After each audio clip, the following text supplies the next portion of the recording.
There's a number of things, Bev, really. The most important thing is that now that the television industry is so global, in a different way than it was 15 years ago, the last writers' strike, now content's travelling all over the world, and the big broadcasters, the streamers, are picking up content everywhere and broadcasting it everywhere.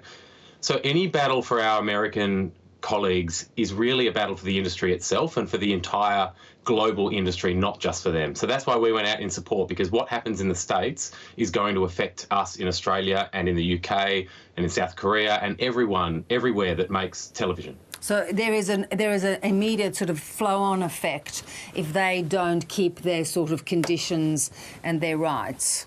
Yeah, what these streamers and broadcasters are really good at is exporting models globally. This is what they've done.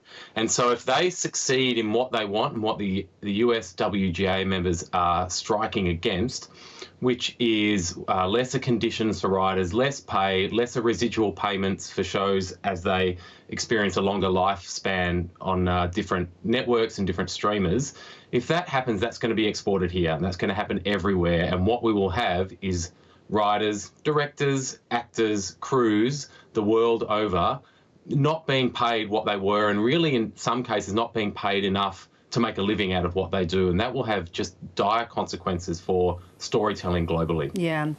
You know, is it not the sort of disruption, though, that other industries have seen? Journalism is another good example where so much more is expected for so much less. It is, and so much more is expected for so much less. And the question is that fair? And is it fair to... These are not organisations that are struggling.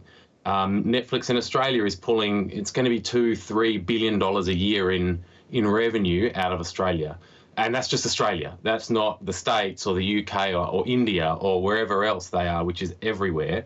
And so writers are not asking for the world, but television continues to be extremely profitable for the people who broadcast it or stream it, and all the writers are asking is that their contribution to the content that is generating this income, the actually only thing that is generating income for these streamers and broadcasters is the content that is created for writers. So all writers are asking is that they're paid fairly for the amount of work that they have to do and the creative input that they have into their shows. Yeah. Directors have started negotiating. Would it not have been better off working as a block, or is that not how it works in the States? Oh, it's a difficult question because their interests do overlap in some ways, but in many ways they're extremely different. Writers are originators of material, and they are there right from the very start. And you will occasionally bring in directors early, but really every television show that you've ever seen starts with an idea in a writer's head. And they surround themselves with other writers, and those ideas develop and it becomes a television show. And then down the track that directors come in.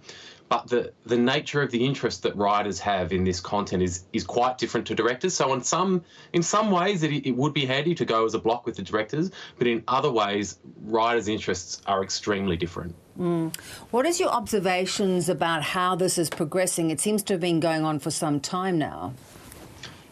Slowly, being my reading of it, quite slowly. I feel from the way the parties are positioned at the moment, and from talking to people in the States and WGA members and Australian members and producers and various people in the industry, that this could be a long one, longer than the last one. I think the time imperatives for streamers are quite different than they were for television networks the last time. You know, networks have a schedule to fill. They must have shows on next month or in 6 months or in a year, and there's a certain number of shows that they'll have in the pipeline, and when that pipeline runs dry, they have nothing to put on the telly, and that is disastrous for a broadcast network 15 years ago. Whereas now streamers, they don't have a fixed schedule. They don't have to have their new show that might have paused because of the strike. They don't have to have it on at a certain date. So they have a little more flexibility, I suppose. What will start to bite for streamers, it's mainly streamers, it's not exclusively streamers, I should say, studios, but predominantly the big streamers. What will start to bite is when the pace of new content going onto their services slows and people start thinking, maybe I don't need to have Prime Video, or maybe I don't need to have Netflix this month or next month or for 6 months. And, you know, for a million people stop their subscription to Netflix, what's that, $15 million a month. that's disappeared like that, and that's a significant amount of money. So when that starts to happen, then I think the pressure will grow on them. Yeah, and that could take some time, as you point out.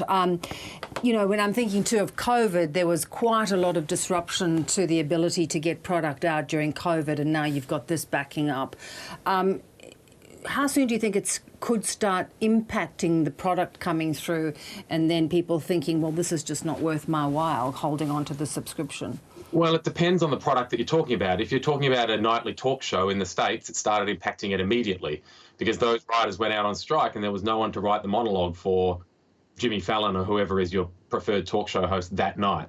And so that's affected straight away. For drama, scripted content, so drama and comedy, that's a very difficult question to answer because I don't know how much content these streamers have in their pocket ready to go. I don't know how much is finished, how much they can finish. There are certain shows that get to a certain point and you may be able to get through without the writers anymore. That's quite difficult because the way a lot of these American shows are set up and the way we're beginning to do it in Australia is that the writer is the central editorial force on a show. So they're there right to the end. So even if you're in post-production, you still have to have the writer there. And if you don't, you can't really finish it. So it really depends on how much they've got in their pockets. And who knows how much there is. They would know, but we don't. Yeah. And Peter, someone like yourself, I mean, you work globally, you work for lots of different productions around the world. Have you seen an impact personally? Personally, I've been really fortunate in that I haven't. The guidelines put out by the WGA and that has been picked up by the Australian Writers Guild, of which I'm a director, and the Writers Guild of Great Britain, of which I'm a member, is basically if the main commissioner of your show is based in Australia or in the UK, then you're probably okay, and you can probably continue on that. So in Australia, if it's commissioned by Channel 9, for example, but Netflix have the global rights to it, you're probably okay to keep going because that's an Australian production. But if you're an Australian show, you might have an Australian production, but it's being produced and commissioned by Netflix USA or Prime Video Amazon USA, then you will have to stop because they're a struck company according to the terms of the strike. So some people, many writers in Australia have found that their work's just stopped on certain shows. Which is really tough at a difficult time. Well, good to talk. Let's hope it comes to a head soon. Thanks for your time. Thanks, Beth.